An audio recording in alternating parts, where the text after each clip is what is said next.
सर्वांना माहीत आहे की टॉप 5 मध्ये कोण आहेत. पहिली आहे दीपाली आहे, अनुश्री आहे, राकेश बापट आहे, विशाल कोटियाल आहे आणि आपली सर्वांची लाडकी तन्वी कोलते आहे. सर्व हे 5 आहे. आता प्रश्न हा आहे की 5 सर्वांनाच विनर बनायचं आहे. आता तर कोणालाच घराच्या बाहेर जायचं नाही आहे. घराच्या बाहेर तेव्हा जाणार जेव्हा मराठी बिग बॉस 6ची ट्रॉफी उचलणार. परंतु असा तर होऊ शकत नाही, कारण की प्रत्येक लोकांना, प्रत्येक व्यक्तीला म्हणजे एकाच लोकांना 5 पैकी एकाच लोकांना ट्रॉफी भेटणार.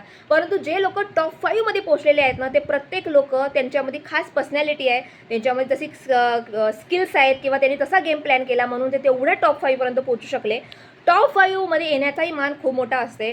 परंतु मला तरी असं वाटते की टॉप 5 पैकी आता टॉप 4ची जेव्हा अनाऊन्स होईल ना, तेव्हा दीपाली घराच्या बाहेर जाणार. कारण की दीपाली जेवढ्या पण नॉमिनेशनमध्ये बॉटममध्ये आलेली आहे आणि आत्तासुद्धा जेव्हा रेवा आणि दीपालीसुद्धा बॉटममध्ये होती आणि रेवा घराच्या बाहेर गेली आणि दीपाली घराच्या अंदर होती, तर मला वाटते टॉप 5 मधून जी व्यक्ती घराच्या बाहेर जाणार ती दीपाली जाणार. आणि दीपालीला विनर बनायचं होतं, तिची एवीसुद्धा दाखवली, परंतु ती ऑलरेडी विनर आहे. परंतु जे ट्रॉफी भेटणेवाली विनर आहे ती बनू शकत नाही, कारण की जे बाकीचे लोक आहेत ते खूप जास्त स्ट्रॉंग आहेत तिच्यापेक्षा. म्हणून तुम्हाला काय वाटते मला नक्की कॉमेंट सेक्शनमध्ये सांगा.